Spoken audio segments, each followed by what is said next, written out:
All right, good afternoon, everybody. A very happy New Year's Eve. Goes without saying, 31st of December. It's just shy of 1:30 p.m. I figured we'd do a small little tour here of the Heifer lot and me explaining what goes on here. Give you my mad science, which is about as simple as you can get. All right, I'll explain this laziness to you here in a second.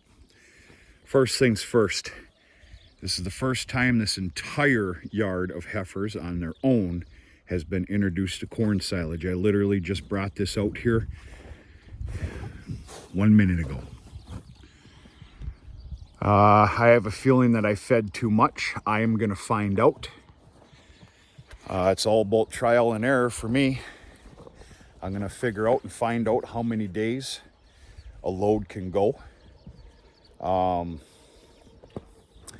proper amount to feed. Remember, I'm not scaling anything here. So yeah, they've got some fresh corn silage there. We've been playing hell with the silos, but it's because of these balmy days and freezing nights. It plays a lot of hell upstairs in that silo with the gathering chain and the blower and everything else. Truth be told,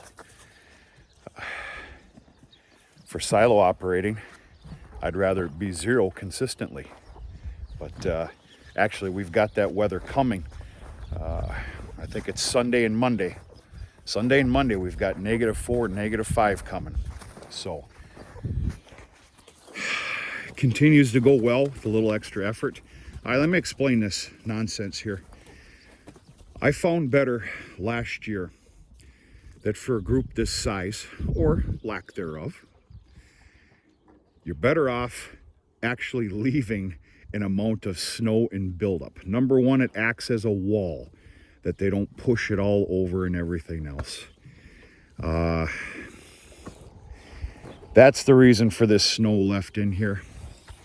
Tell you what, there's 100,000 ways to figure out how out of shape you are. I don't care if you work 7 days a week. I don't care if you go to gym. One of them is shoveling out frozen corn silage and snow mixed together. I might have had to wait a few minutes to turn this video on because I had to catch my breath. But yeah. All right, the other day I decided that I'm going to keep 3 bale rings active all winter unless they can't keep up, which is very possible. I've got 3 rings. Why not use them? Now these are what I'm going to call. There's a proper name, but we're just going to call them calf rings. Naturally, I have a lot of things for animals this size for when I was raising all those Holstein steers. So I put this out here yesterday with a bale of a little bit questionable alfalfa. It was an end-row bale back in my bale yard underneath a tree. We know how that works, but they're getting on it. We'll see what they can do with it. Yeah, I'm going to keep 3 bale rings going all year unless something tells me that that they can't keep up to that. And of course, what I'm talking about here is spoilage.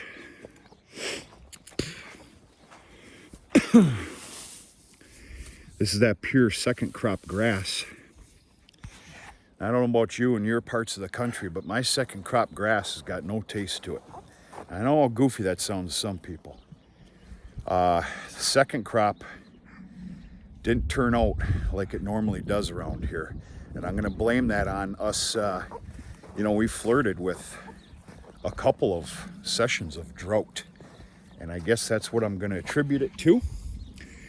Definitely doesn't have anything to do with my fertilizer program, I can tell you that right now. So they're doing pretty good on this stuff. If you're just joining the channel, you might be questioning some of these heifers that I've kept back. I don't blame you. I'm taking a little gamble on about 3, 4, or 5 of them. This one in particular, actually both of them. This one means a lot to me because it's pure red. I was able to have 3 pure red heifers this year and then a red baldy. We're going to see how they do.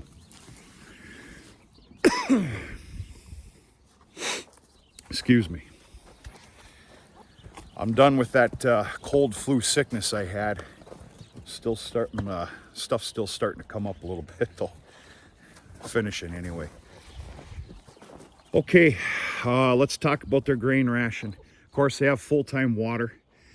I got a little problem here, and I don't have much time before I have a disaster. The inside rubber stoppers are really wearing and going to hell. This one let loose the other day. You can probably see the remnants of it draining. That's a big, big no-no any time of the year, especially the winter. I need to get my button gear, get a couple of those ordered. All right, grain ration. First, let's talk about the ration itself. I can usually make a ration delivery last about 30 days. Of course, that's majorly dependent on what I'm feeding and how many. My grain ration is a 6,000 pound delivery. 3,000 pounds of rolled corn, 1,800 pounds of rolled oats. I don't want to lie to you here. 1,000 pounds of barley and 200 pounds, if my math is correct here, of a cow-calf mineral. Now, for some of you, you'd probably say, well, that's a poor man's grain ration. Yes, it is. You would be correct. You need to understand I'm running a beef operation here. I do believe that a grain ration daily to a young group of heifers or anything is so extremely important. I'm stating the obvious right now. The difference is astronomical. Now, it's a hell of an added expense. That is a fact. But my belief is, animals this size, especially kept back heifers in mines for breeding, it's going to cost you a hell of a lot more in the long run by not using, offering a grain ration. Right now, I quite simply, without weighing and measuring, there's no weights here, folks. Quite simply, I come out here in the evening times, about probably 4:30, they get their grain ration in 3 of these bunks right here.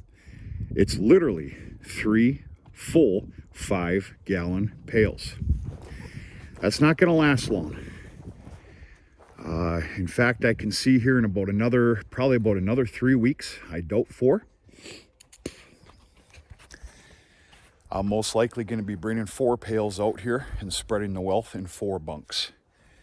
Right now they can manage, but it won't be long. They're going to need a little extra. So that's kind of what goes on here.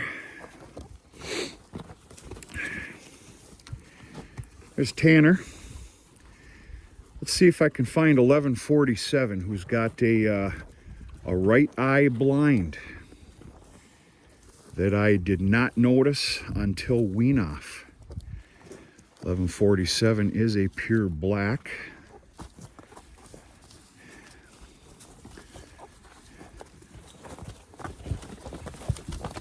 You're all right. Huh? You're all right. There she is. I can only assume you can see the blue tint.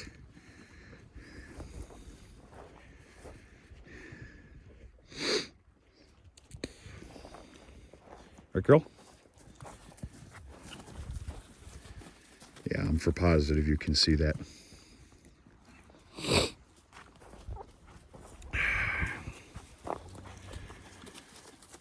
Well, this is a pretty happy sight here. They're tackling the hell out of the silage.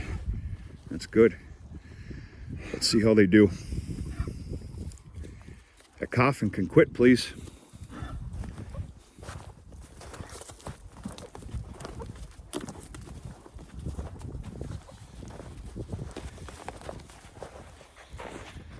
That's really about it, folks. Turn on the video for a little bit. I'll be sure to do a video tomorrow. Number one, to stop in and say Happy New Year's. And we'll probably do a Happy New Year video within the bale yard. I'm depleted. My stock is depleted. And instead of running all the way down to the bale yard and back per bale, that's ridiculous. Tomorrow, I'll be restocking that. So, yeah. I'm probably going to step out for a couple hours this evening. I can assure you I will be home by 10:30. That is a fact. All right, this is the oldest heifer right here, 1129. The numbers went 1129 and up.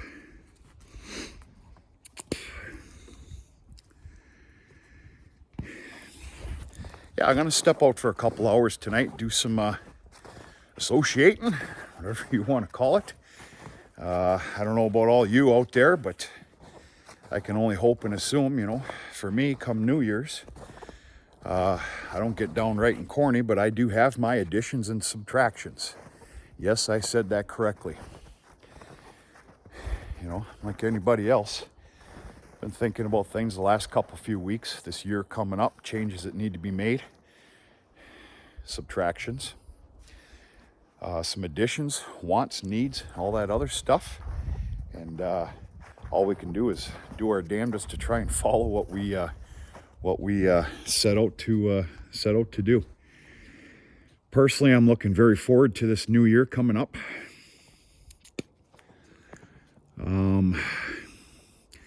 For many reasons. This has been a tough year. It's been tough. I don't know how to explain it. I can only assume it has been for many others that might be watching this video, and for one reason or another. Of course, there's a major player in the year of 2021 that I am not going to speak about. That, yeah, put a pretty good damper on the year. But put your head down, work hard, go forward, do what you can do. It's supposed to work out. Should be okay. If I don't talk to you very soon, I'll talk to you tomorrow. We'll definitely take a bale yard video, and I'll show you the bales that are left. Tomorrow, New Year's Day, I am going to start a calculation of my bale count for the year. And I'm going to tell you right now, oh, I had a call come in, I'm sorry. I can tell you right now, I fear that I am shy. Yes, I said it. Even with the corn silage, but with my scenario of not feeding corn silage February and March, and I ain't, it's very possible I could be shy. We're going to find out, though. I'm going to talk to you sooner and later. Happy New Year.